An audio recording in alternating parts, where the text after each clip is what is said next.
Hi there, I'm Joey. I'm Jacob. And we are watching Star Trek for the first time. Last time on Star Trek, we started our first two-parter, and only two-parter for quite some time. So, we had The Cage, we saw some of the pilot last time. We also had Davros here in the form of Captain Pike. And Spock seeming to betray Kirk.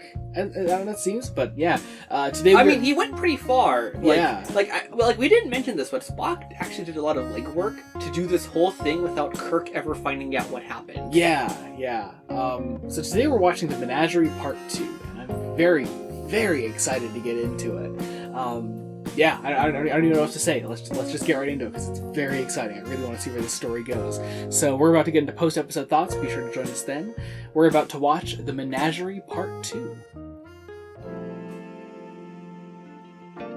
Kind of mad that I liked part 1 as much as I did. Right? I'm really mad about it. I feel as if it has betrayed us. Yeah, I was tricked. I was told this was going to be a really good story, and it was not. Well, I wasn't actually told by that, but part 1 told me this was going to be a really good two-parter. Part 1 told me that this would be great. Yeah, just... Okay, also, before we get into this, I'd like to make an addendum to last week's episode that we said the Starbase 2. I thought it was Roman numerals. It was, in fact, the Starbase 11. Also, there were 10 of those things. Can I have one of the 10 lunchbox ships? Anyway, so, okay. So, you can't tell by our grunting. It was, I didn't even hate it. I'm just annoyed at what it was. Right.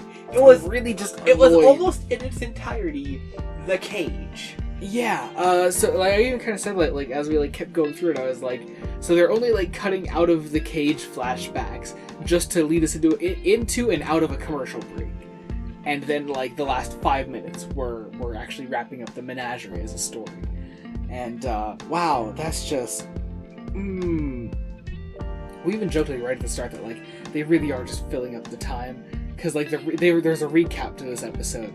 And it was 2 straight minutes of just recap, and then a minute-long intro. We wasted the first 3 minutes of the episode doing nothing. Mm-hmm.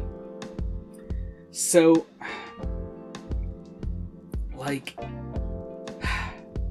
I'm kind of lost for words. First thing on my notes here is that Jeffrey Hunter, the guy playing Captain Pike, I said he could be the Harvey Dent of the 60s Batman series. He's got that perfect chiseled face that you could fuck up one side of with. You would actually, I would love to see that effect. Right. But yeah, okay. So I guess we're just recapping the cage here, aren't we? So Pike is taken to this glass dome, and he's transported to this castle place, and he's there with Vina, who's the girl that he was flirting with last time. And it's all in his head, and he knows that. Yeah, and as also Spock in the present helpfully points out. Yeah, it's all in his head, and I'm just how is Spock showing the footage to Kirk and Mendez if it's all in Pike's brain? I think it was that it's being beamed from the planet, from the hyper-intelligent race. Yeah. Also, The Cage is a pilot. I know, Where No Man Has Gone Before was technically the second pilot, but, if we're comparing, first episodes, this to The Man Trap, they do both revolve around the captain, or one of the core members being infatuated with a fake woman. Right, yeah. So that's really funny. But also, numbered crew I have written down here, because, I don't think we know any of the crew's names. Minus Spock and Pike, that's it. And I think that maybe the Doctor from the last episode has a name. But I don't remember what it would be. Yeah. So Pike breaks through this conditioning that the Telosians are putting into his brain, and for this he gets sent to hell for 30 seconds. Right. And then and actually some pretty cool visuals, not gonna lie. It's actually a really good visual. Actually looks pretty cool. But then Pike is sent to this dream world where he sees he talks about these horses in the first part. Here we see him with his horses in his dream world. With presumably with what the Telosians would want, being his dream lady. Yeah. Then he's sent to this place with this dancing alien. And I gotta tell a little story about this quick, because we've watched 12 episodes of this show now. almost every single episode of those first 11, at the credits, they have like the song playing over and you see the credits and whatever, and they have pictures from past episodes, or at least episodes that are coming up close, maybe. Right. They'd be like maybe an episode away. Like scrolling by in the background, and at the end of almost every single one of those 11 episodes, there's this dancing green lady, and she's almost always the last one there, and we have been wondering for 12 episodes straight where she comes from. She's finally here. So I just have in my notes here in all caps, green bitch. She's finally here. I'm so happy. Anyway, so Spock tries to put together like a team to like beam down and onto Talos 4, and so only the women are allowed to like be beamed down there, and because apparently Venus isn't acceptable. And so we get this actually a pretty cool moment where one of the Telosians break into the cell at night or whatever, and Pike like wakes up and like starts attacking him, and like calls out that like even them being trapped in this glass cage is an illusion, because there's a hole blasted through the wall, and this Telosian is only making them think that they're still trapped in there. And it was actually a really cool moment. It was a really smart way to just tell this plot beat. Yeah, I don't know, I just thought that was really cool. And then the cage stops playing. And the people at the hearing are like, it seems the Telosians have abandoned you, Spock. And then about like a minute later, it resumes anyway. Yeah. So that happens. It was totally just a moment to fill up a commercial cliffhanger, though. Yeah. Pike takes one of the Telosians hostage. He sends the women back up, and we had to joke about it, because it's this thing this show keeps doing time after time. Right. Old women are not allowed. Just even less than like conventionally attractive women are not allowed. If you're old, if you show any signs of aging on your face, any sort of wrinkle, scar, you are not valued in the slightest. That is something that has happened at least on like 3 separate occasions that I can think of now. And like easily. It's horrible. Like it just comes up all the goddamn time, and I hate it. I hate it so goddamn much. You have no idea. Because it's like, because Venus says, "This is how they found me," like, and she's all ugly and like damaged from the wreck, and she's like, "They didn't know how to construct me, so I'm a fucking monster now." yeah. And then Pike's like, "You'll give her beauty back, yes?" It's like just, oh my god. So anyway, they so that's the end of the cage, I guess.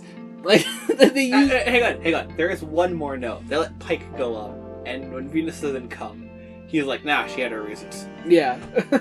So we go back into Spock's hearing, and Mendez disappears, and the Telosians contact Kirk and say like, "Oh yeah, well the hearing, it was all a trick. We just had to be sure that we'd have enough time to get Pike down here and live the remainder of his life with us."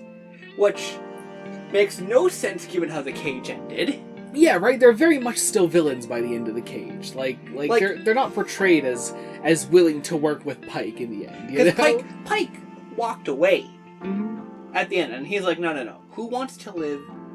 Because Pike even like, I know he didn't have a line directly, but this is totally what he meant to say.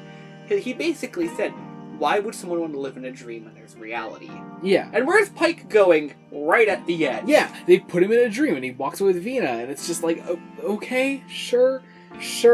And then Spock leaves and he takes Pike away, and Kirk is like, "You're getting too emotional anymore, old friend. You should come back afterwards and have a conversation about it." And it's so weird. This is just...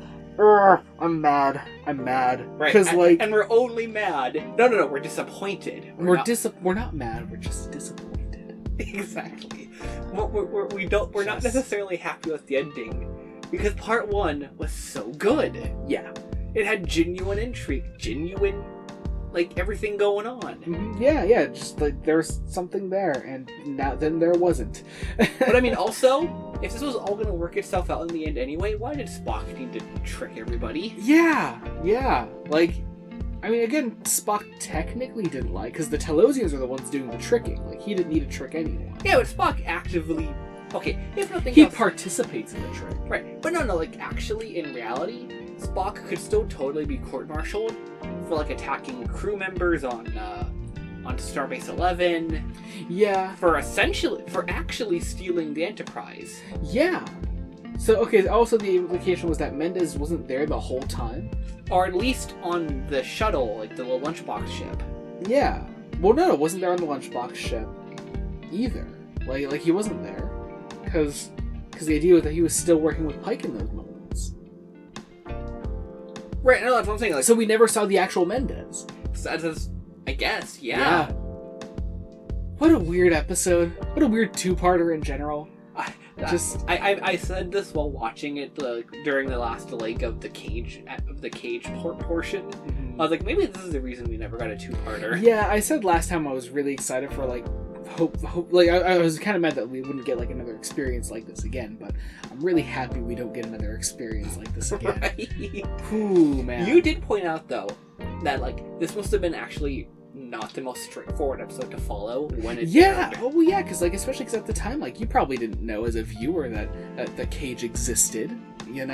So what is this? That there was even a captain before Kirk, right? That Spock would have been on that previous crew. What? I don't know. Ugh. A lot of. I mean, again, it wasn't even bad. I'm just upset with the way that the whole thing was handled. Right. You could have cut down some big sections from the cage.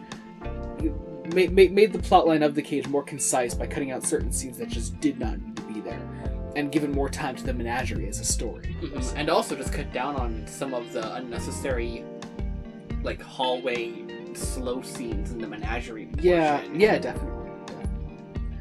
But whatever, nothing we can do about it now. I'm ready to move on to the next one. So, yeah. Join us next week when we continue Star Trek: The Original Series.